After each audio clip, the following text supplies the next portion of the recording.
Anime की starting में हम एक आइलैंड का सीन देखते हैं। हमें ये बताया जाता है कि ये आइलैंड दो बेवड़ों ने बनाया था और इस आइलैंड के प्रोटेक्टर दो ड्रैगन्स हुआ करते थे पुराने समय में, जिनमें से जो वाटर ड्रैगन है उसे लाइफ का क्रिएटर माना जाता है और जो फायर ड्रैगन है वो डिस्ट्रॉयर। अब जैसा कि दोनों का काम अलग अलग था तो समय के साथ साथ उन दोनों के बीच की लड़ाई बढ़ने लगी और उन्होंने मिलकर पूरे आइलैंड में बसी इंसानी जनजाति को खत्म कर दिया। तभी एक बंदा आया जिसने की उन दोनों की लड़ाई को सुलझा दिया और एक दूसरे से कॉन्ट्रैक्ट बनाया कि वो आपस में कभी नहीं लड़ेंगे। इसके बाद इंसानी जनजाति एक बार फिर से शुरू हुए। अब हम प्रेजेंट का सीन देखते हैं, यानी कि अपने मेन हीरो को, उसका नाम युकिटो युनागी होता है जो कि उसी आइलैंड में रहता है अपने फादर के साथ। उसके फादर का नाम मकुटो होता है। हमें ये भी बताया जाता है कि युकिटा का एक बड़ा भाई भी है जिसका नाम जिंगी है। वेल, वो उसका सगा भाई नहीं है बल्कि उसके फादर ने उसे अडॉप्ट करा था। लेकिन इस बात का फर्क उन दोनों भाइयों के बीच के प्यार पे नहीं पड़ता है, क्योंकि वो अब भी एक दूसरे को काफी ज्यादा प्यार करते थे, सगे भाइयों से भी ज्यादा। जब वो दोनों आपस में खेल ही रहे होते हैं, हम देखते हैं कि युकिटा अपने भाई यानी कि जिंगी की उंगली पकड़ देता है। तभी अचानक से उसकी बॉडी से वाटर वाली पावर्स एक्टिवेट होने लगती है, जिसकी वजह से जिंगी और युकिटो एक बड़े से बॉल के अंदर अपने आप को डूबता हुआ देखने लगता है। इससे पहले कि कुछ और होता, सही टाइमिंग में मुकाटो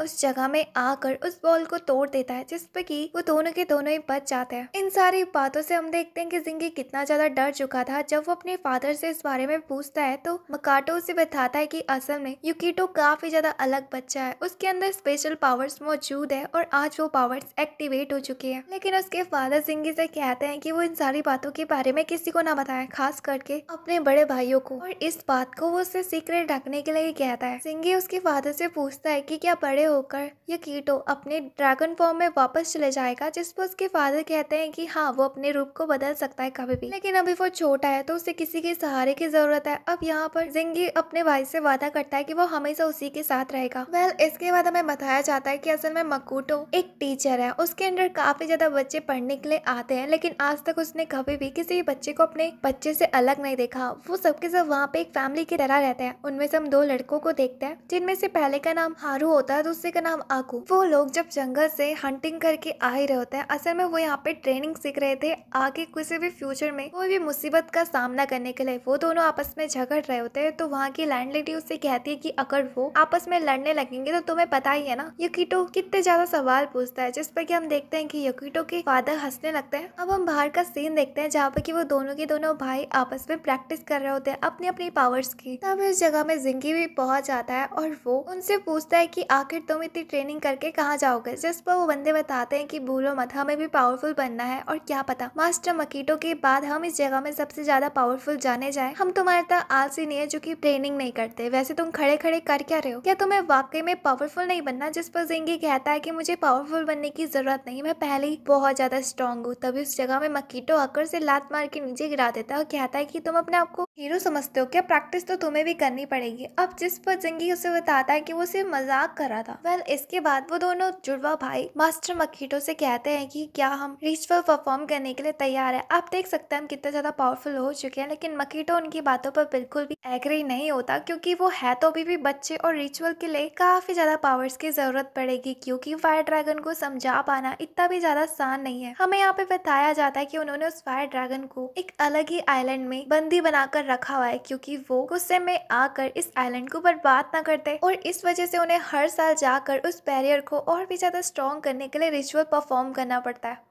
लेकिन इसके लिए एक बंदा काफी ज्यादा पावरफुल होना चाहिए, जिसकी पावर एक प्रिस्ट से भी काफी ज्यादा हो। इसलिए यहाँ पे मकीटो उन दोनों को ट्रेनिंग करने के लिए कहता है। तभी उस जगह पे डेयरी क्वीन यानी कि एक लड़की भी आ जाती है, जो कि उन्हें अब थोड़ा ब्रेक लेने के लिए कहते हैं। हम देखते हैं कि दिन के दिन बीतते जाते हैं और वो दोनों के दोनों भाई अपनी ट्रेनिंग को कंटिन्यू कर रहे होते हैं। यहाँ हम ये भी देखते हैं कि युकिटो धीरे धीरे करके बढ़ने लगा था और काफी ज्यादा नई नई चीजें सीख रहा होता है। दूसरी तरफ सीजन के सीजन बदलते हैं और वो और उनकी पूरी फैमिली काफी ज्यादा एंजॉय कर रही होती है उस आइलैंड में, तब तक जब तक कि एक रात को मुकीटो को अपने घर में काफी तेज अर्थक्वेक सुनाई देने लगता है। उसे लग रहा होता है कि जरूर कोई बुरा होने वाला है, क्योंकि असल में जो फायर ड्रैगन है वो अपने उस शील्ड को तोड़ने की कोशिश कर रहा है। ये सब कुछ देखकर बच्चे काफी ज्यादा डर जाते हैं, जिस पर मुकीटो अपने उन दोनों स्टूडेंट से कहता है कि तुम यहाँ पर सब लोगों का ख्याल रखो, मैं जाकर उस आइलैंड में देख कर आता हूँ और उस ड्रैगन को रोकने की पूरी कोशिश करता हूँ।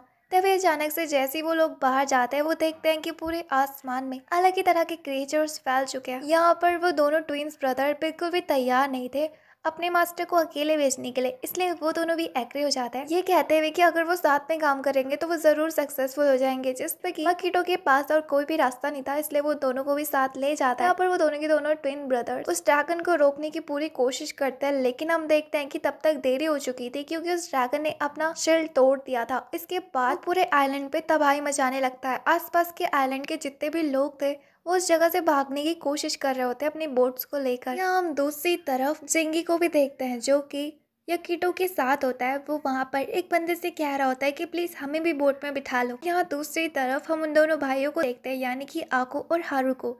वो दोनों मिलकर उस ड्रैगन को रोकने की बहुत ज्यादा कोशिश कर रहे होते हैं, लेकिन वो ड्रैगन अब और भी ज्यादा गुस्सा में आ चुका था। जैसे ही वो उन दोनों के ऊपर अटैक करने वाला ही था, उनके मास्टर यानी कि मकीटो भी पहुंच जाते हैं और वो अपने स्टूडेंट से कहते हैं कि तुम्हें परवाह करने की जरूरत नहीं है, तुम दोनों इस जगह से चले जाओ, क्योंकि वो इंजर्ड हो चुके थे। लेकिन वो दोनों अपने मास्टर को अकेले छोड़ने के लिए तैयार ही नहीं थे। लेकिन उनके मास्टर के ऑर्डर पर हम देखते हैं कि हारू आकू को लेकर जगह से चले जाता है, जिस पर कि आकू काफी ज्यादा रो रहा होता है। और यहाँ दूसरी तरफ अब उस ड्रैगन को रोकने के लिए मकीटो अपने आप को सेक्रीफाइस कर देता है। अगले दिन जब सब कुछ शांत हो जाता है, वो सबके सब उस जगह में पहुंचते हैं, तो वो देखते हैं कि उनके मास्टर यानी कि मकीटो मारे जा चुके हैं। इस बात को उन सबको काफी ज्यादा बुरा लगता है, लेकिन मकीटो की जो आखिरी ख्वाहिश थी उसमें लिखा होता है कि यकीटो को लेकर वो लोग मेन लैंड में पहुंच जाए और उसे तब तक मेरे बारे में और आइलैंड के बारे में नहीं पता चलना चाहिए जब तक कि वो लगभग 15 साल का नहीं हो जाता। इस बारे पर उन्हें काफी ज्यादा बुरा लगता है कि पहले तो यकीटो ने अपना फादर खो चुका है इतनी कम उम्र में, अब हम उसे अपने से अलग कैसे करते हैं। जिस टाइम पर से सबसे ज्यादा जरूरत है हम उस टाइम पर से कैसे छोड़ सकते हैं। जिस पर जिंगी कहता है कि मैं उसे मेन लैंड में छोड़ने के लिए तैयार हूँ, और इसके बाद वो यकूटो को अपनी स्टडीज के लिए मेन लैंड की तरफ भेज देता है। दूसरी तरफ जिंगी को ये तो नहीं पता था कि उसके मास्टर क्यों चाहते हैं कि वो 15 साल की उम्र तक कुछ भी ना जाने, लेकिन उसे ये चीज मालूम थी कि यकीटो एक वाटर ड्रैगन है। मकीटो के बाद उसके अलावा सीक्रेट के बारे में और किसी को भी नहीं मालूम। इसका मतलब कि अब उसे खुद ही वो रिचुअल परफॉर्म करना होगा यकीटो को वाटर ड्रैगन में बदलने के लिए। इसलिए वो अपने मास्टर की छोड़ी हुई सारी किताबों से पढ़ने लगता है कि आखिर वो कैसे उस रिचुअल को परफॉर्म करेगा। वो वहाँ पर सारी किताबों को पढ़ता है, जिस पर कि पता चलता है कि पिछले बार भी वाटर ड्रैगन और फायर ड्रैगन के बीच में कॉन्ट्रैक्ट बनाने के लिए उस बंदे ने अपने आप को सेक्रीफाइस करा था। इसलिए अब जिंगी को भी युकिटो को वाटर ड्रैगन में बदलने के लिए अपने आप को सेक्रीफाइस करना होगा। इसलिए वो अपने बचे कुछ दिनों को काफी अच्छे से जीने लगता है अपने दोस्तों के साथ। अब हम देखते हैं कि वो बहुत ज्यादा बड़ा भी हो चुका था, लगभग 10 साल के बाद। अब एक दिन जब वो रूम से जा रहा होता है तो वो अपने उस लोगों की बातों को सुनता है। उनकी बातों से उसे पता चलता है कि जल्द ही यहाँ पर युकिटो आने वाला है। अपनी ग्रेजुएशन कंप्लीट करने के बाद हम यहाँ पे यकीटो को देखते हैं, जो कि सपने में अपने आप को पानी के अंदर डूबते हुए देख रहा होता है, जिस वजह से जैसे ही उसकी आंख खुलती है तो उसे दिखाई देता है कि असल में सच में उसके पास रखा हुआ पानी हिल रहा है। हम देखते हैं कि यकीटो पहले जैसा तो बिल्कुल नहीं है, अब वो काफी ज्यादा इंट्रोवर्ट बन चुका है जब से वो इस जगह में अकेला रह रहा है। अगले दिन उसके ग्रेजुएशन का डे कंप्लीट हो जाता है और वो अपने पुराने वाले आइलैंड जाने के लिए तैयार हो जाता है, जहाँ जब वो अपने स्कूल से बाहर जा रहा होता है कि तभी उसे रास्ते में एक बंदा दिखाई देता है, जो कि असल में और कोई नहीं बल्कि जिंगी होता है, और वो उसे लेने के लिए आया होता है। लेकिन यहाँ पर यकीटो उसे नहीं पहचान पा रहा होता है और वो वहाँ पर उसे धक्का देकर जाने लगता है, क्योंकि वो उसे परेशान कर रहा था। लेकिन वो देखता है कि स्कूल से बाहर निकलने के बाद भी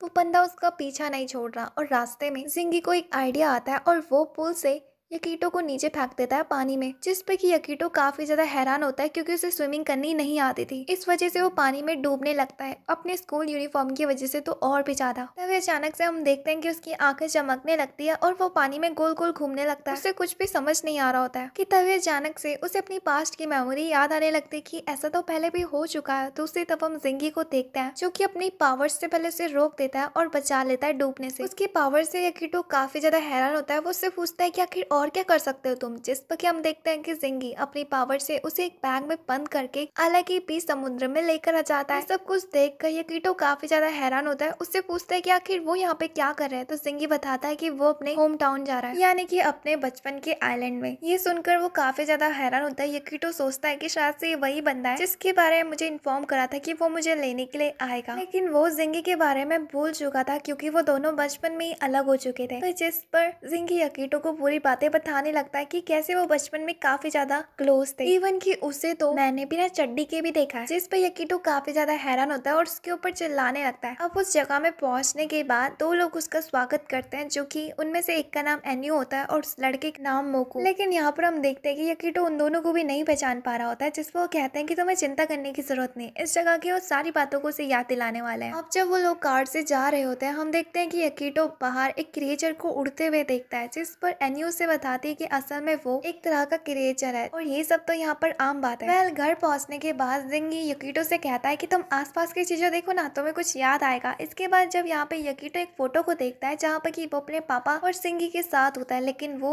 फोटो उसे फेक लग रही होती है, शायद से किसी ने उसकी फोटो को उनके साथ जोड़ दिया। लेकिन यहाँ एन्यू यानी कि वो लड़की उसे उसके फादर के बारे में बताने लगती है कि उसके फादर कितने ज्यादा पावरफुल थे। इसके बाद जिंगी उसे ये भी बताता है कि अब उसके फादर के बाद इस जगह को वही संभालने वाला है, और जैसा कि उसके फादर के पास पावर्स थी तो वैसे ही पावर्स यकीटो के पास भी है, बस उसे थोड़ी सी प्रैक्टिस की जरूरत है। यहाँ पर यकीटो जब अपनी माँ के बारे में पूछता है तो उन लोगों में से किसी को भी नहीं मालूम था। वो लेडी यानी कि एन्यू से बताती कि जब उसके फादर पहुंचे थे तो बस उसके हाथ में बेबी यकीटो था, यानी कि तुम। उनमें से किसी को भी उसकी माँ के बारे में नहीं मालूम। यहाँ पर उसे काफी ज्यादा बुरा लगता है जब वो उन लोगों से पूछता है कि आखिर उसका यहाँ पे आने का क्या मकसद है, तो वो बताते हैं कि उसके फादर चाहते थे कि वो यहाँ पर रहकर यहाँ की सत्ता को संभाले, और शायद कोई ऐसा रीजन है जो हमें नहीं पता, बट तुम्हारे फादर चाहते थे कि हम उस रीजन को तुम्हें तब बताएं जब तुम 15 साल की ऊपर की हो जाओ। अब इसके बाद हम देखते हैं कि यकीटो अपने रूम में जाता है जहाँ पर वो काफी ज्यादा उदास दिख रहा होता है, जिस पर कि जिंगी भी उसका पीछा करता है। यहाँ पर वो उसका रीजन पूछता है तो यकीटो उससे बताता है कि उसे नहीं पता था कि वो बिल्कुल अभी भी अनाथ है। बचपन में जब वो हॉस्टल में बाकी बच्चों के साथ रहता था तो वो बच्चे उसे बुली किया करते थे, ये कहते हुए कि वो अनाथ है, जिस वजह से उसे काफी ज्यादा गुस्सा आती थी। और एक दिन तो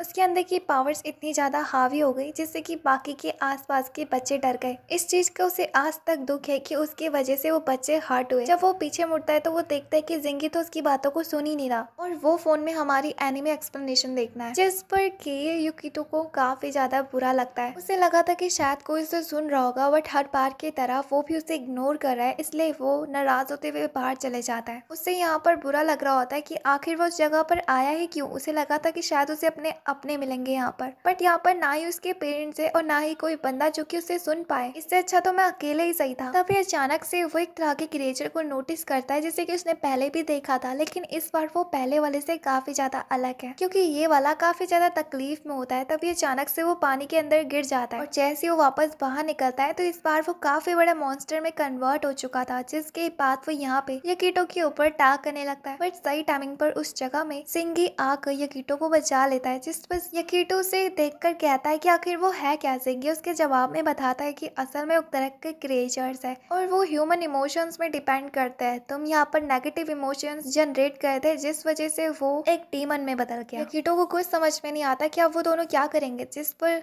जिंगी उससे कहता है कि तुम बस देख कर मजे लो, और इसके बाद वो अपनी पावर से उस डीमन के साथ फाइट करने लगता है। यहाँ वो अपनी पावर्स को एक्टिवेट करते हुए उस डीमन के ऊपर खींच के पंच मारता है, जिसके बाद वो काफी ज्यादा इंजर्ड जाता है। लेकिन यकीटो से बताता है कि वो अभी भी नहीं मरा, जिस पर जिंगी कहता है कि फिर तुम मार दो उसको, और इसके बाद वो उसे धक्का देकर उसके पेट में घुसेड़ देता है, जहाँ पर कि काफी ज्यादा पानी होता है। वो उस जगह में बहुत ज़्यादा डर चुका था, जिसके बाद उसकी पावर्स एक्टिवेट हो जाती है और वहाँ पर एक काफ़ी बड़ा ब्लास्ट होता है, जिससे कि वो डीमन एक ही झटके में मारा जाता है। इसके बाद हम देखते हैं कि यकीटो जिंगी के ऊपर भी वार कर देता है, लेकिन जिंगी बड़ी आसानी से उसके अटैक से बच जाता है। यकीटो को लग रहा होता है कि शायद जिंगी ने उसे मारने की कोशिश करी है, लेकिन जिंगी अपना हाथ आगे बढ़ाता है और कहता है कि वो बस उसकी पावर्स को बाहर निकालना चाहता है, उसे अपनी पावर्स के ऊपर कंट्रोल करना सीखना होगा, उसकी पावर्स बेकार नहीं है। यकीटो कहता है कि आखिर मुझे अपनी पावर्स यूज करना कौन सिखाएगा। जिंगी कहता है कि मैं हूं ना तुम्हारा भाई, और इसके बाद वो उसके माथे पे मारता है, जिस पे कि उसे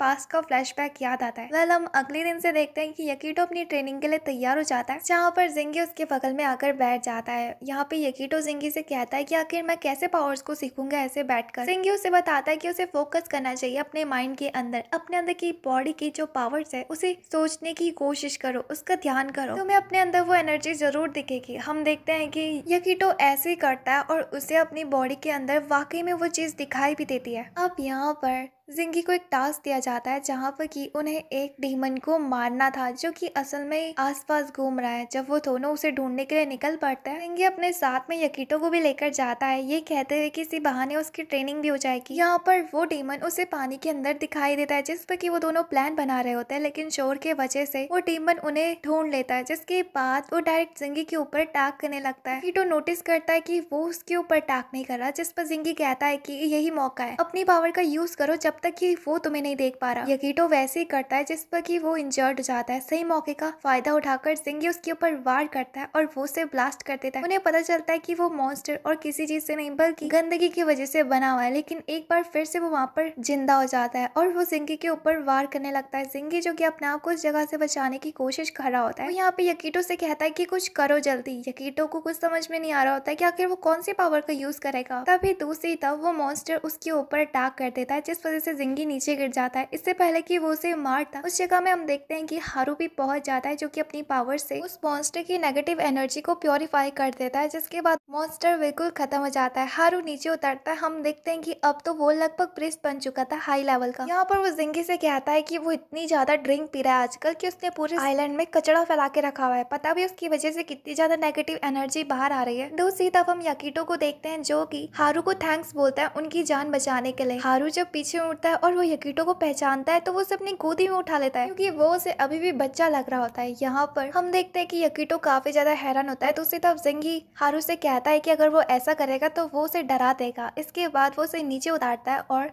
यकीटो को बताता है कि वो उसके फादर के अंदर ट्रेनिंग लेता था और वो उसे तब से जानता है जब से कि वो काफी ज्यादा छोटा था। यहाँ हम देखते हैं कि इसके बाद वो हारू के घर में जाते हैं खाने के लिए, जहाँ पर कि हारू ने उसकी फेवरेट डिश बनाई हुई थी, लेकिन यहाँ पर यकीटो को बिल्कुल भी पसंद नहीं आता। इसके बाद वो हारू से पूछता है कि मुझे ये समझ में नहीं आ रहा कि आखिर तुमने इतने बड़े मॉन्स्टर को बड़ी आसानी से कैसे हरा दिया। जिस पर हारू बताता है कि पावर से। वैसे तो वो क्रिएचर्स किसी को नॉर्मली हार्म नहीं पहुंचाते, लेकिन वो नेगेटिव एनर्जी की वजह से एक बड़े मॉन्स्टर में कन्वर्ट हो जाते हैं। बस हमें उनको रोकने का ही काम करना होता है। वेल, इसके बाद हम देखते हैं कि जिंगी यकीटो को लेकर दूसरे आइलैंड की तरफ जा रहा होता है। वो देखता है कि ये आइलैंड पिछले बार से काफी ज्यादा डेवलप हो चुका है। इवन की एक ट्रेन जो कि पानी के ऊपर चल रही है, ये देखकर यकीटो काफी ज्यादा हैरान होता है। इसके बाद जब वो उस आइलैंड में पहुंचते हैं तो यकीटो वहां को देखकर काफी ज्यादा खुश होता है। कितना एंजॉय उसने अपनी लाइफ में कभी भी नहीं करा एज अ इंट्रोवर्ट। वहां पर उसे एक जोकर भी दिखाई देता है जो कि लोगों को एंटरटेन कर रहा होता है। तभी अचानक से जब वो होश में आता है, वो अपने आसपास देखता है कि जिंगी तो मौजूद ही नहीं है, यानी कि उसने उसे अकेला छोड़ चुका है। लेकिन तभी अचानक से वहां पर लोग इधर उधर भागने लगते हैं, क्योंकि जो जोकर के बगल में एक खिलौना था वो एक मॉन्स्टर में कन्वर्ट होने लगा था और उसी को देखकर वो लोग उस जगह से भाग रहे थे। यकीटो देखकर काफी ज्यादा हैरान होता है। अब जैसे कि उस जगह में जिंगी मौजूद नहीं था, तो उन लोगों को बचाने के लिए उसे अपनी पावर का यूज करना पड़ता। जैसे ही वो उस मॉन्स्टर के ऊपर अटैक करने के लिए जा ही रहा था कि तभी अचानक से एक बंदा आकर उसे शूट कर देता है और वो बंदा और कोई नहीं बल्कि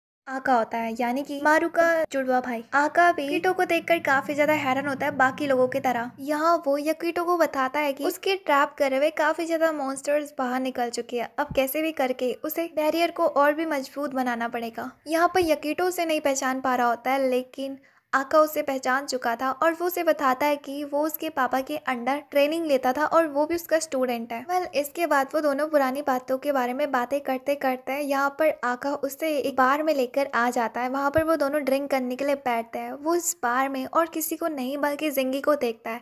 उसे देखकर यकीटो काफी ज्यादा गुस्सा हो रहा होता है उसके ऊपर। वो उससे कहता है कि आखिर वो कैसा बंदा है, उसे बीच रोड में छोड़ के भाग गया, वो भी इस अनजान आइलैंड में। लेकिन आका उसे शांत कराता है। अब यहाँ पर वो उसी मॉन्स्टर के बारे में बातें कर रहा होता है।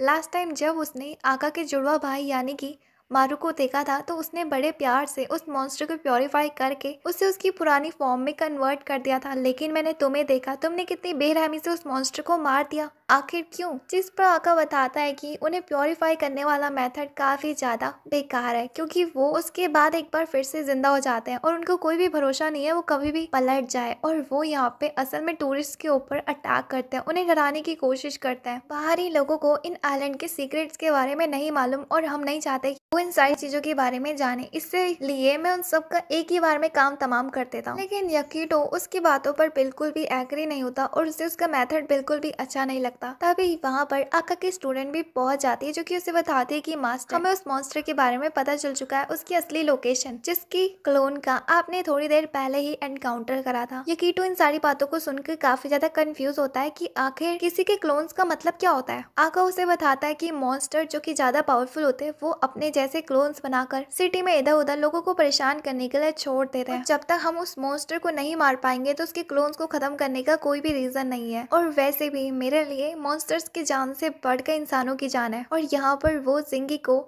यकीटो को घर लेकर जाने के लिए कहता है। इसके बाद जब वो लोग घर की तरफ जा रहे होते हैं तो यकीटो जिंगी से कहता है कि आखिर आका किस तरह के लोगों के साथ काम करता है, जिस पर जिंगी उसे बताता है कि वो ऐसा बंदा है जो कि पहले तो किसी को मार देता है और बाद में पूछता है कि क्या हुआ। असल में तुमने देखा होगा यहाँ पर बाकी आइलैंड के मुताबिक ज्यादा टूरिस्ट आते हैं और टूरिस्ट जो कि बाहर से आते हैं वो अपने साथ काफी ज्यादा इमोशंस को लेकर आते हैं। इसी वजह से इस जगह में जो मॉन्स्टर्स होते हैं वो काफी ज्यादा दिन ब दिन बढ़ते जा रहे हैं और उन्हें खत्म करना ही उनका सोल्यूशन है। यकीटो कहता है कि फिर आका अपने भाई से इतना ज्यादा अलग क्यों है, और वो दोनों तो सगे भाई है ना, वो साथ में काम क्यों नहीं करते, और उन दोनों की तो सोच भी कितनी ज्यादा अलग है। तो उसके जवाब में जिंगी उसे नहीं बताना चाहता था। वो कहता है कि वो उन दोनों के बीच का मैटर है, मुझे नहीं मालूम। और इसके बाद वो उसे घर चलने के लिए कहता है। हम देखते हैं कि यकीटो उसके साथ चलने से साफ मना कर देता है और वो अलग ही डायरेक्शन में जाने लगता है। उसे पता था कि जिंगी के बिना भी उस जगह में रह सकता है। पहले भी तो वो उसे छोड़ के चले के आता ना, वो अपने आप को क्या समझता है। तभी अचानक से उसे काफी लोग दिखाई देते हैं जो कि इधर उधर भाग रहे होते हैं एक मॉन्स्टर से बचने के लिए। यहाँ पे यकीटो उस मॉन्स्टर के पास पहुंच जाता है और वो चाहता था कि बिना उसे मारे वो उसे वापस से नॉर्मल कैसे कर सकता है, इसलिए वो मारू जैसे प्योरीफाइंग स्पेल्स को गाने लगता है उसे प्योरीफाई करने के लिए। लेकिन हम देखते हैं कि उसे नहीं आता था, जिस वजह से वो मॉन्स्टर और भी ज्यादा गुस्सा हो जाता है। यहाँ दूसरी तरफ आकू और उसकी पूरी फोर्स भी पहुंच जाती है जो कि उस मॉन्स्टर के ऊपर गन से शूट करने लगती है। यहाँ पर जिंगी जो कि यकीटो को बचा लेता है, उसे साइड में लेकर आता है और कहता है कि आखिर तुम करना क्या चाहते हो, चुपचाप यहीं पर ही रहो। तभी दूसरी तरफ हम देखते हैं कि उस जगह में आका भी पहुंच जाता है जो कि उस मॉन्स्टर के साथ फाइट करने के लिए तैयार हो जाता है। वो यहाँ पर इस बार गन का यूज नहीं करता बल्कि वो अपनी पावर्स को एक्टिवेट करने लगता है, जिसके बाद हम देखते हैं कि उसकी आधी बॉडी तो बिल्कुल मॉन्स्टर में कन्वर्ट हो चुकी थी। इसके बाद वो उस मॉन्स्टर की एनर्जी को अपने अंदर एब्जॉर्ब करने लगता है और फिर वो उस मॉन्स्टर को मार के उसकी आंख को फोड़ कर पीने लगता है उसके अंदर का खून, जिसे देख कर जिंगी यकीटो को बताता है कि असल में ये टेक्निक कुछ ऐसी है कि इससे जो आका है उस मॉन्स्टर की पावर को अपने अंदर एब्जॉर्ब करने लगता है और धीरे धीरे करके उसकी पावर्स और भी ज्यादा बढ़ते जा रही है। यहाँ पे आका कहता है कि वो अपने मास्टर से भी काफी ज्यादा पावरफुल बन के दिखाएगा। ये देखकर यकीटो काफी ज्यादा टर्मराइज हो जाता है। दूसरी तरफ रात के टाइम पर वो देखता है कि आज की फाइट की वजह से आको कितने ज्यादा तकलीफ में है उस मॉन्स्टर की एनर्जी को अपने अंदर एब्जॉर्ब करने की वजह से। अगले दिन सुबह में वो दोनों के दोनों एक अलग ही आइलैंड में पहुंच जाते हैं जो कि काफी ज्यादा शांत था और उस जगह में पहले के आइलैंड की तरह ज्यादा डेवलप भी नहीं था। जिंगी उस जगह में काफी ज्यादा बोर हो रहा होता है, ना ही उस जगह में कोई लड़कियां थी और ना ही कोई इंटरटेनमेंट का सामान। लेकिन वो इस जगह पर सिर्फ और सिर्फ यकीटो के कहने पर ही आया क्योंकि यकीटो उसके सामने जिद कर रहा था। यहाँ पर हम देखते हैं कि यकीटो उस जगह में सिर्फ और सिर्फ हारू से मिलना चाहता था और उसके स्टूडेंट से। और इसके बाद हम देखते हैं कि हारू के स्टूडेंट्स उसे हारू के साथ में लाने के लिए ले जाते हैं। यहाँ रास्ते पे यकीटो को 2 ड्रैगन्स भी दिखाई देते हैं। जब वो उन ड्रैगन्स के बारे में उससे पूछता है तो वो स्टूडेंट्स बताते हैं कि असल में उन ड्रैगन्स को आइलैंड में सील करके रखा हुआ है। जो फायर ड्रैगन है वो काफी ज्यादा पावरफुल है, इसलिए उसे काफी दूर रखा गया है। तुम यहाँ से भी उस आइलैंड को देख सकते हो। और फायर ड्रैगन की वजह से ही उसके फादर भी मारे गए थे। यकीटो को फ्लैशबैक याद आता है जहाँ पर कि उसे आंखों के अंदर फायर ड्रैगन दिखाई दे रहा था उसके अंदर के गुस्से की वजह से। तभी हम दूसरी तरफ जिंगी को देखते हैं जो कि उसके स्टूडेंट्स को फोर्स कर रहा होता है मजे करने के लिए। वो उन्हें ड्रिंक कराने के लिए ले जाता है। दूसरी तरफ हारू भी उस जगह में पहुंच जाता है जो कि अपने साथ यकीटो को लेकर बैठाता है। यकीटो उससे बात कर रहा होता है उसके भाई यानी कि आका के बारे में, लेकिन हारू उसके बारे में नहीं सुनना चाहता था, बट यकीटो कह रहा है तो वो सुन लेता है। यकीटो उसे बताता है कि उसका भाई उससे इतना ज्यादा अलग क्यों है। उसका मॉन्स्टर्स को मारने का तरीका भी काफी ज्यादा अलग है। वो ऐसे बिहेव करता है जैसे कि उसके अंदर दिल ही नहीं है। तुम इस बारे में क्या सोचते हो? लेकिन हम देखते हैं कि हारू उससे कुछ भी नहीं बताता। वो उससे कहता कहता है कि क्या तुम्हें स्पिरिचुअल एनर्जी के बारे में पता है, जिस पर यकीतो बताता है कि हाँ शायद जिंगी ने मुझे बताया था। अब इसके बाद वो उसे कहता है कि अपने अंदर उसे स्पिरिचुअल पावर्स को फील करने की कोशिश करो। यहाँ जब वो उसे फील कर रहा होता है तो वो उसे बीच में ही रोक देता है। वो उससे कहता है कि इतना डीप जाने की भी जरूरत नहीं है। वो बताता है कि इस दुनिया में जो भी तुम्हें क्रिएचर्स दिखेंगे वो स्पिरिचुअल एनर्जी से ही बनते हैं। असल में इनके अचानक से अग्रेसिव होने का रीजन यही है कि इंसानों के इमोशन, वैसे तो ये किसी को भी हार्म नहीं पहुंचाते, बट इंसानों की वजह से ये दिन बर दिन बुरे बनते जा रहे हैं। लेकिन मुझे पता है कि इसमें इनकी गलती भी कोई नहीं है, इसलिए मैं उन्हें प्योरीफाई करके छोड़ देता हूँ, उनको उनकी नई जिंदगी देकर। यकी तो कहता है कि बस मुझे आपके यही मेथड तो काफी ज्यादा अच्छा लगता है। दूसरी तरफ आको जो कितनी बेरहमी से उन्हें मार कर उनका खून पी रहा था कि पूछो मत। हारू से बताता है कि शायद इसलिए क्योंकि वो अपने आप को नेगेटिव एनर्जी से पावरफुल बनाना चाहता है और धीरे धीरे करके वो भी एक मॉन्स्टर में बदल रहा है। और उसकी बातों को सुनकर यकीटो अपने मन में सोच रहा होता है कि आखिर आका ऐसी घटिया हरकतों को क्यों कर रहा है पावरफुल बनने के लिए। यहाँ रात के टाइम पर हम यकीतो को देखते हैं जो कि अपनी पावर्स का यूज कर रहा होता है ट्रेनिंग करने के लिए, जहाँ पर कि जिंगी उससे समझा रहा होता है कि उसे कैसे करना है। यहाँ जैसे वो अपनी पावर का यूज करता है तभी अचानक से अर्थक्वेक आ जाता है जो कि लगभग उन चारों आइलैंड को हिला रहा था। यकीटो को लग रहा होता है कि शायद वो उसका कारनामा है, बट यहाँ पर जिंगी उसे बताता है कि असल में ये सब कुछ वो ड्रैगन कर रहा है, लगता है वो गलत मूड में है। अब यहाँ पे सुबह के टाइम पर भी वो उसी अर्थक्वेक को फील करता है जिस पर कि जिंगी उसके फादर की ग्रेव के सामने आकर उनसे प्रे कर रहा होता है कि आप हमारी रक्षा करना। यकीटो काफी ज्यादा हैरान होता है, तभी उस जगह में बाकी लोग भी पहुंच जाते हैं और वो वहाँ पर उसी के फादर से प्रे कर रहे होते हैं। यकीटो ये सब कुछ देखकर काफी ज्यादा हैरान था कि आखिर वो एक मरे हुए बंदे से क्यों प्रे कर रहे हैं। तो यहाँ पे जिंगी बताता है कि उसके फादर ही वही है जिसने कि 10 साल पहले हम सबकी जान बचाई थी। उनके सैक्रिफाइस को कोई भी नहीं भूल पाएगा। इसके बाद वो यकीटो को पूरा इंसिडेंट बताने लगता है जो कि 10 साल पहले हुआ था। असल में इस आइलैंड में पहले 2 ड्रैगन साथ में रहा करते थे और वो चारों आइलैंड की रक्षा करते थे, लेकिन जो उनमें से फायर ड्रैगन था वो काफी ज्यादा गुस्सैल स्वभाव का है, उसका हमसे सा दिमाग सटक जाता है। इसलिए 10 साल पहले उसी की वजह से पूरा आइलैंड के इंसान तबाह होने वाले थे, लेकिन उसके फादर ने अपने आप को सेक्रीफाइस करके हम सबको बचा लिया, जिसके बाद यकीटो अपने फादर को रिस्पेक्ट देने लगता है जिसे कि वो याद भी नहीं है। तभी उस जगह पर उन्हें आको की स्टूडेंट यानी कि इबारा दिखाई देती है जो कि उस जगह से जा रही होती है। जिंगी जब उसे इनवाइट करता है तो वो वहाँ पे उन्हें इग्नोर करके चले जाती है। उसके जाने के बाद वो नोटिस करते हैं कि गलती से उसकी चाबी यहीं पर ही गिर गई, इसलिए उसे लौटाने के लिए वो दोनों के दोनों वापस से फर्स्ट आइलैंड की तरफ जाने लगते हैं। जहाँ पहुँचने के बाद जब वो आका के प्लेस में पहुँचते हैं तो आका किसी जरूरी काम से बाहर जा रहा होता है, इसलिए वो उन दोनों से बाय कहते हुए चले जाता है। यहाँ पर वो दोनों के दोनों एक बंदे के साथ बैठकर बातें कर रहे होते हैं। वो बंदा यानी कि उसका नाम लैन होता है, वो उन दोनों को ड्रिंक सर्व करता है। यहाँ पर यकीटो से पूछता है इबारा के बारे में, आखिर वो इतनी नकचड़ी क्यों है, जिस पर वो बताता है कि असल में इबारा दिल से बुरी नहीं है, बट उसने आका के ग्रुप को इसलिए ज्वाइन करा क्योंकि वो वाकई में इन मॉन्स्टर से काफी ज्यादा नफरत करती है, क्योंकि बचपन में उन मॉन्स्टर्स ने इबारा के पेरेंट्स को मार दिया था। जब तक उस जगह में आका पहुंचता तब तक काफी ज्यादा देरी हो चुकी थी और तब से लेके अब तक इबारा फायर मॉन्स्टर से काफी ज्यादा नफरत करती है। तभी इस जगह पर वो उन दोनों से इस जगह में आने का रीजन पूछता है। युकिटो उससे कहता है कि असल में इबारा अपनी चाबियों को रास्ते में भूल चुकी थी और हम यहाँ पर उसी को लौटाने के लिए आए हैं, क्या तुम उसे दे दोगे? जिस पर लैन कहता है कि तुम खुद ही उससे बात क्यों नहीं करते। इसके बाद वो इबारा को बाहर बुलाता है और यहाँ पर यकीटो उसे उसकी चाबी लौटा देता है, जिसपे कि इबारा भी चाबी लेकर जब वापस जा ही रही होती कि तभी अचानक से उस जगह में एक बार फिर से अर्थक्वेक आने लगता है। उस अर्थक्वेक को देख कर लैन कहता है कि शायद से ही जरूर उसी फायर ड्रैगन ने करा होगा, लेकिन यहाँ पर जिंगी उन्हें रोक देता है और कहता है कि मुझे नहीं लगता, मुझे लगता है कि शायद ये किसी तरह का मॉन्स्टर है, कहीं ये फायर मॉन्स्टर तो नहीं है। फायर मॉन्स्टर के बारे में सुनकर हम देखते हैं कि इबारा काफी ज्यादा गुस्से में उसके साथ लड़ने के लिए बाहर जाने लगती है। ये देखकर वो लोग काफी ज्यादा कंफ्यूज होते हैं। यहाँ पे लैन उन दोनों को बताता है कि जाकर उसकी मदद करो। जब भी इस जगह में फायर मॉन्स्टर आता है तो इबारा खुद ही उसके साथ लड़ने के लिए चले जाती है, लेकिन शायद से उसकी जान भी खतरे में पड़ सकती है, इसलिए तब तक तुम उसे बैकअप दो, मैं यहाँ पे आका को फोन मिलाता हूँ। यहाँ हम आका को देखते हैं जो कि मारू से बात कर रहा होता है और असल में वो उसी के साथ मीटिंग करने के लिए आया होता है। वो दोनों आपस में बात कर रहे होते हैं उन्हीं मॉन्स्टर्स के बारे में।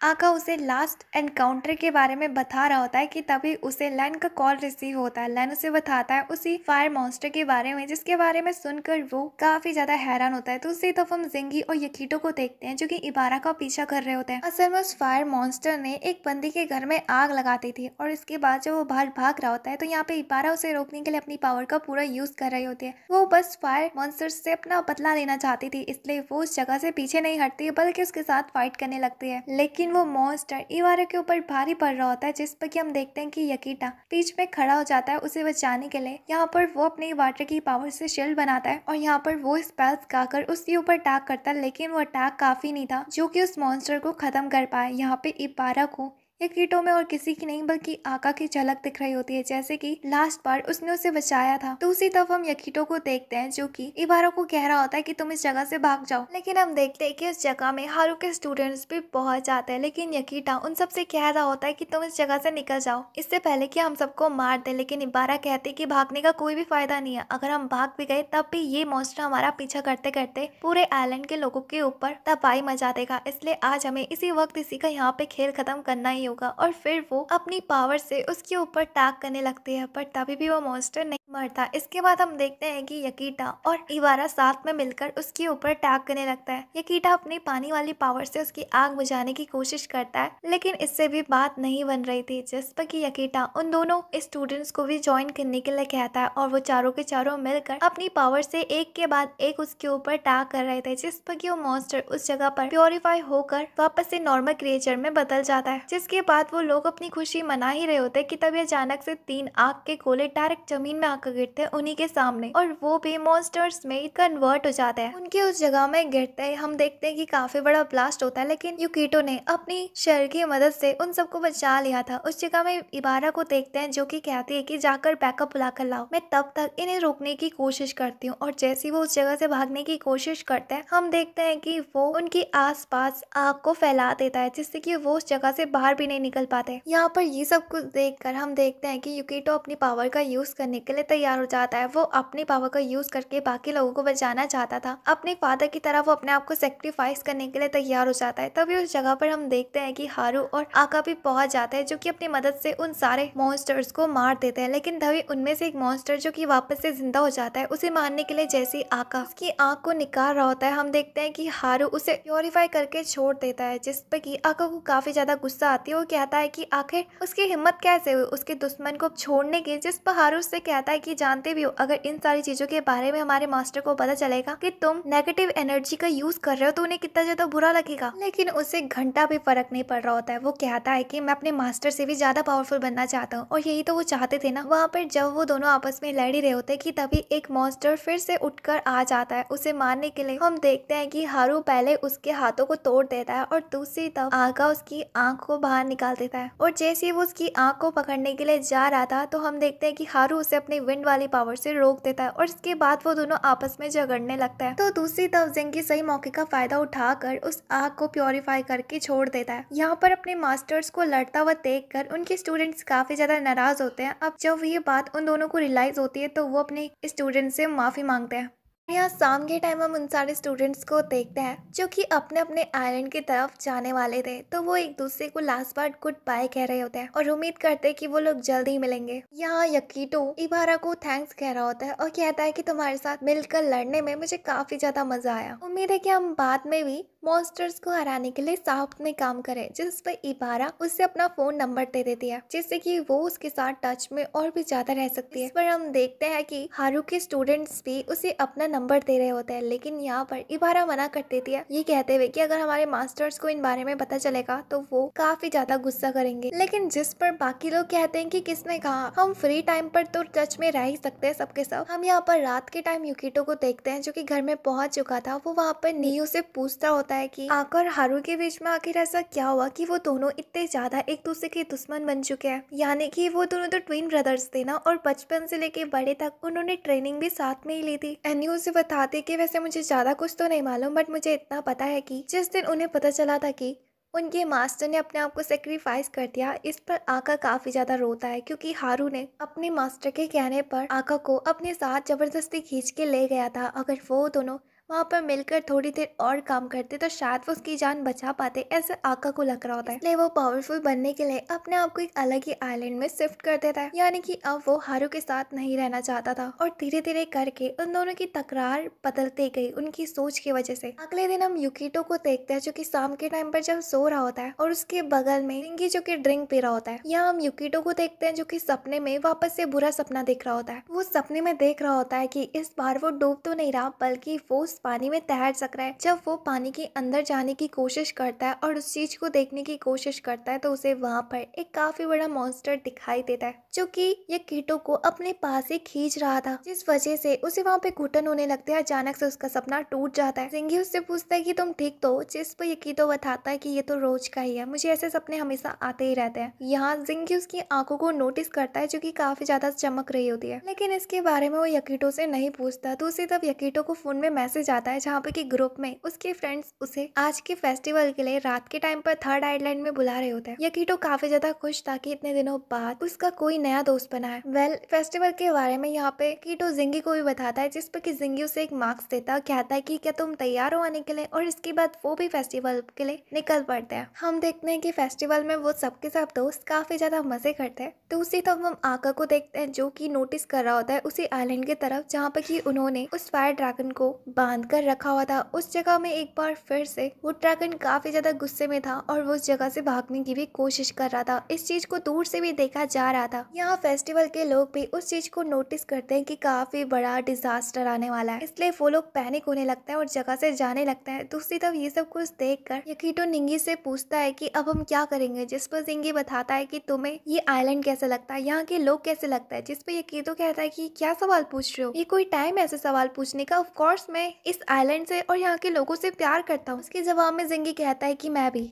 इसके बाद हम देखते हैं कि जिंगी उसे बिना कुछ बताए उस जगह से टेलीपोर्ट होकर चले जाता है। अगली सुबह हम लोगों को देखते हैं जो कि उस आइलैंड को जल्दी जल्दी खाली कर रहे होते हैं। यहाँ पर हारू यकीतो को बताता है कि आज से कुछ साल पहले, यानी कि लगभग 10 साल पहले, तुम्हारे फादर ने अपने आप को सेक्रीफाइस कर दिया था उस फायर ड्रैगन को रोकने के लिए। यकीतो उससे पूछता है कि क्या उसका कोई परमानेंट सोल्यूशन नहीं है, जिस पर हारू बताता है कि है ना, बस उसके लिए हमें व्हाइट ड्रैगन को ढूंढना होगा, यानी कि वाटर ड्रैगन। जितना कि मुझे पता है तुम्हारे फादर ने वाटर ड्रैगन की एनर्जी को एक बच्चे के अंदर ट्रांसफर कर दिया था, क्योंकि वॉर के बाद जो वाटर ड्रैगन था वो काफी ज्यादा कमजोर हो चुका था, इसलिए उसे बचपन से लेकर बड़े तक शुरुआत करनी होगी। उसे एक बॉडी चाहिए थी और मेरे अकॉर्डिंग वो बॉडी तुम ही हो, तुम्हारे अंदर ही वाटर ड्रैगन है। इसके बाद वो यकीटो को पास बुलाता है और उसके अंदर चेक करने लगता है। यकीटो जो कि काफी ज्यादा शॉक में होता है। दूसरी तरफ यहाँ पर हम देखते हैं कि हारू उससे चेक करके बताता है कि वही वाटर ड्रैगन है। अब उसके पास यहाँ पे दो रास्ते हैं, या फिर तो अभी इसी वक्त उसके अंदर से वाटर ड्रैगन की पावर्स को निकाल दे, या फिर तो उसे प्रैक्टिस करनी होगी जिसके बाद वो खुद वाटर ड्रैगन में ट्रांसफॉर्म हो सकता है, और इस पर वो अपनी ना ही ह्यूमन फॉर्म को छोड़ पाएगा और ना ही वाटर ड्रैगन की फॉर्म को।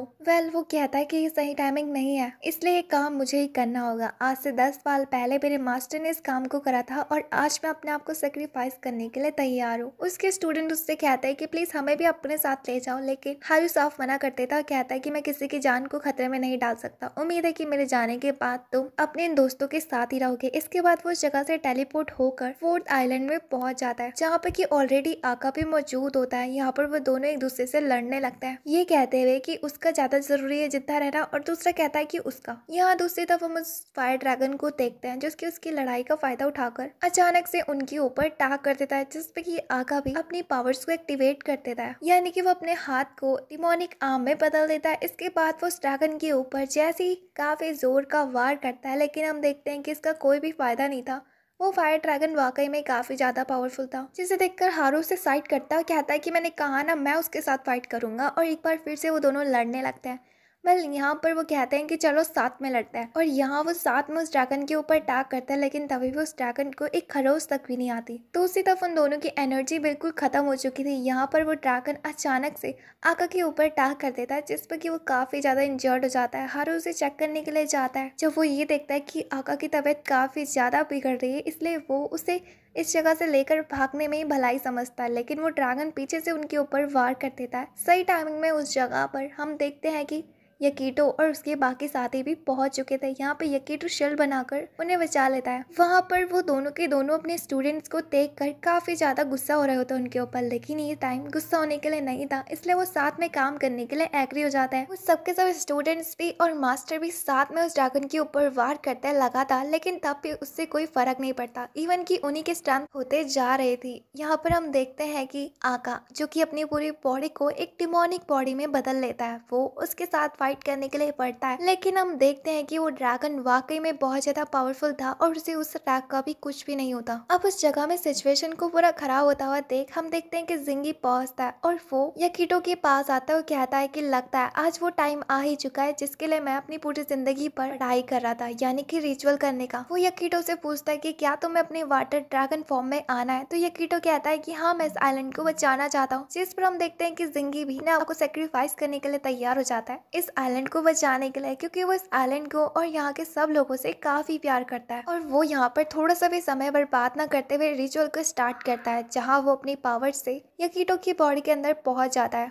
उसकी सोल। यहाँ पर वो यकीटो से कहता है कि तुम्हें नीचे जाकर वाटर ड्रैगन दिखाई देगा जिसकी तुम्हें बस मदद करनी है उसे उठाने में, ये काम इतना भी मुश्किल नहीं है। यकीटो उससे पूछता है कि वो नहीं आ रहा नीचे, जिस पर वो कहता है कि नहीं, उसका रिचुअल पूरा करने के लिए उसे वैसे भी अपने आप को सेक्रीफाइस करना ही होगा, वैसे भी इतनी सारी एनर्जी के बीच में वो मारा जाएगा, इसलिए वो यहाँ पे यकीटो को उसका काम करने के लिए कहता है। बट हम देखते हैं कि यकीटो उसका हाथ खींचकर उसके साथ ही नीचे कूद जाता है, जहाँ पर कि वो डायरेक्ट दोनों के दोनों पानी के अंदर जाने लगता है। पानी के अंदर उसे वाटर ड्रैगन की बॉडी दिखती है जो कि सो रहा होता है। उसे छूते ही यकीटो की पास की मेमोरीज एक बार फिर से फ्लैशबैक करने लगती है उसके दिमाग में। उसे सब कुछ याद आने लगता है कि कैसे वो एक वाटर ड्रैगन से इंसान में बदला था और कैसे उसके फादर उसकी केयर करते थे। यहाँ पर हम देखते हैं कि जिंगी उसे उठा रहा होता है, कहता है कि बाहर तुम्हारी जरूरत है, और इसके बाद हम देखते हैं कि जिंगी के उस जगह से गायब होने पर बाहर उसकी बॉडी भी नीचे गिर जाती है। और यहाँ यकीटो जब उठता है तो उसकी पावर्स एक्टिवेट हो चुकी थी, उसके साथ साथ काफी ज्यादा पानी की बाढ़ आ जाती है उस जगह में, जो कि उस ज्वालामुखी को मिटाने लगती है। ये सब कुछ देख कर वो सबके सब लोग साइड में खड़े होकर देखने लगते हैं। यहाँ पर हम देखते हैं कि यकीटो वाकई में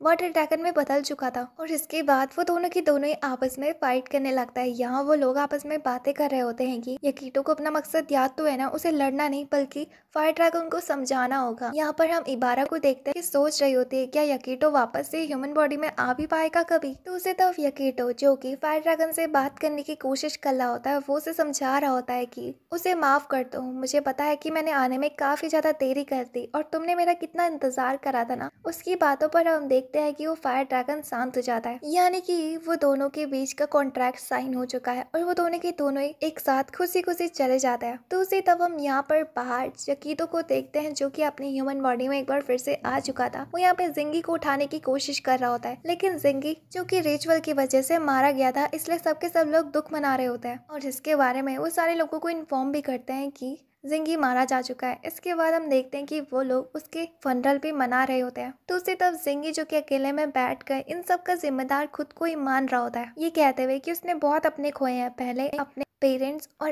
अब अपना भाई जैसा दोस्त। माना कि वो काफी ज्यादा बदतमीज था, बट इसका मतलब ये नहीं कि वो दिल का बुरा था। बाहर हम देखते हैं कि यकीटो के दोस्त उससे बात करना चाहता था, लेकिन यकीटो ने अपने आप को कमरे में बंद करा हुआ था और यहाँ पर वो भी जिंगी की मौत पर काफी ज्यादा दुख मना रहे होते हैं। बाहर सबके सब लोग कह रहे होते हैं कि वो लड़का कितना ज्यादा अच्छा था। दूसरी तरफ हम एन्यू को देखते हैं जो कि यकीटो को कह रही होती है कि उस दोस्त जाने वाला है, क्या वो उससे लास्ट टाइम नहीं आएगा मिलने के लिए, जिस पर हम देखते हैं कि यकीटो आ जाता है। वो यहाँ पर उससे अकेले में बात कर रहा होता है, जहाँ पर वो उससे कहता है कि वो कितना ज्यादा मतलबी, हर बार वो उसे बीच रोड में छोड़ के भाग जाता था और आज भी वो उसे बीच जिंदगी में छोड़कर भाग गया। तभी अचानक से हम यहाँ पर यकीटो को उसकी बॉडी के अंदर देखते हैं, जहाँ पर कि वो जब अपनी आँख खोलता है तो उसे वहाँ पर जिंगी एक खंबे के पास लटका हुआ दिखाई देता है। वो उससे मदद मांग रहा होता है, जिस पर हम देखते हैं कि यकीटो पास जाने की तो कोशिश कर रहा होता है, लेकिन वहाँ पर बैरियर लगा होता है। दूसरी तरफ चिल्लाते चिल्लाते जिंगी जो कि एनर्जी के फ्लो की वजह से नीचे गिर जाता है। इसके बाद यकीटो अपने होश में आता है और वो भागते भागते इन सारी चीजों के बारे में हारू को भी बताने के लिए चले जाता है। उसे लग रहा होता है कि शायद अभी एक और मौका मेरे पास बचा है, मैं जिंगी को बचा सकता हूँ, इसलिए वो उन लोगों को कहता है कि हारू को जल्दी से जल्दी बुलाओ। इसके बाद वो वेल्कानो के पास जाने लगता है, अपने आँख को ड्रैगन में कन्वर्ट करते हुए उसके ड्रैगन की ऑरा को वो सब के सब स्टूडेंट और मास्टर भी महसूस कर पा रहे होते हैं। दूसरी तरफ हम यकीतो को देखते हैं, जब वो वोल्केनो के अंदर जाता है तो उसे वहाँ पर वही एनर्जी सोर्स दिखाई देती है, लेकिन उसे वहाँ पर अपने दोस्त जिंगी की एनर्जी महसूस नहीं हो रही थी। वो उसे काफ़ी ढूंढने की कोशिश करता, लेकिन उसे तो वहाँ पर वो नहीं मिलता, बट उसे अपने फादर की एनर्जी जरूर मिलती है। यहाँ पर वो अपने फादर के साथ बातें करने लगता है कि आखिर वो लगभग 10 साल बाद दूसरे से मिल रहे हैं। उसके फादर उसे बताते हैं कि असल में वो हमेशा से उन लोगों की प्रोटेक्शन करते आ रहा है। वो यहाँ पर अपने आप को सेक्रीफाइस करके इस ड्रैगन को हमेशा शांत कराने की कोशिश कर रहा होता है, और अब उसका घर यहीं पर ही है और यही उसकी ड्यूटी है। वो अपने फादर से बात करके काफ़ी ज़्यादा खुश होता है, बट वो यहाँ पर अपने फादर से पूछता है कि उसका दोस्त जेंगी यहाँ पे फंस चुका है, मुझे उसे बचाना है, जिससे कि उसके फादर भी उसकी मदद करने लगता है। और आखिर काफी ढूंढने पर उसे जेंगी मिल पे जाता है, जो कि वहाँ पे डूब रहा होता है। यहाँ हम बाहर हारू और बाकी सबको देखते हैं, जो कि लावा के अंदर की सारी एनर्जी को देख रहे होते हैं। वो यहाँ पर यकीटो को कॉल मिलाने की कोशिश कर रहे होते हैं। यहाँ अंदर हम यकीटो को देखते हैं, जिसने कि जेंगी को बचा चुका था, और तभी उस जगह पर उसे हारू का कॉल भी रिसीव होता है, जिसके बाद हारू उन्हें उस जगह से बाहर जाने का रास्ता भी दिखा रहे होते हैं, जिसे देखकर वो दोनों के दोनों ही अपने फादर को आखिरी बार गुड बाय कहते हुए उस जगह से निकल जाते हैं। जहाँ जाने के बाद हम देखते हैं कि आका, जो कि उसे अपने हाथ से पकड़ने की कोशिश कर रहा होता है एक पोर्टल के जरिए, लेकिन तभी अचानक से वो महसूस करते हैं कि कोई उन्हें पीछे से खींच रहा है। असल में यहाँ पर जो फायर ड्रैगन था वो वाटर ड्रैगन को रोकने की कोशिश कर रहा होता है, लेकिन युकिटो से समझाने की कोशिश करता है कि जैसे वो उसका दोस्त है, वैसे बाहर भी काफी दोस्त इंतजार कर रहे हैं, और वैसे भी तुमने इतना इंतजार तो कर ही चुका है, वो उससे मिलने जरूर आएगा। जिस पे कि फायर ड्रैगन उसे जाने देता है, और अब हम देखते हैं कि वो लोग बाहर पहुंच जाते हैं। यहाँ पर यकीटो की आंखें खुलती है, जहाँ पर कि उसके सामने वो सारे के सारे मास्टर और स्टूडेंट्स होते हैं। वो उससे कहते हैं कि तुमने कर दिखाया। और यहाँ पर घर में सिंगी, जो कि अपने फेयरवेल से उठ जाता है, उसे देखकर हम देखते हैं कि एन्यू काफी ज्यादा डर जाती है, और वो बंदा भी, क्योंकि उसे लग रहा होता है कि शायद वो भूत बनकर वापस आया है। यहाँ पर जिंगी उनसे अपनी बियर मांग रहा होता है। यहाँ हम देखते हैं कि इसके बाद वो सारे के सारे दोस्त एक दूसरे से मिलते हैं, जहाँ पर ये वो एक दूसरे को देखकर काफी ज्यादा खुश हो रहे होते हैं। और दूसरी तरफ उनके मास्टर्स भी, यानी कि आका और हारू, वो दोनों भी वादा करते हैं कि आज के बाद वो कभी नहीं लड़ेंगे, बल्कि साथ में ही प्रैक्टिस करेंगे। हम देखते हैं कि आका इसके पार्टिमोनिक पावर्स का रास्ता छोड़कर ट्रू पावर्स को सीख रहा होता है, और यहाँ मेन लैंड में यकीटो और उसके दोस्त सबके सब उसके स्कूल में शिफ्ट हो जाते हैं और अपनी स्टडीज कंप्लीट करने लगते हैं। इसी के साथ ये एनिमे यहीं पर ही एंड होती है। उम्मीद है कि आपको पसंद आया होगी। वीडियो को लाइक करके चैनल को सब्सक्राइब करना मत भूलना। तब तक के लिए बाय बाय।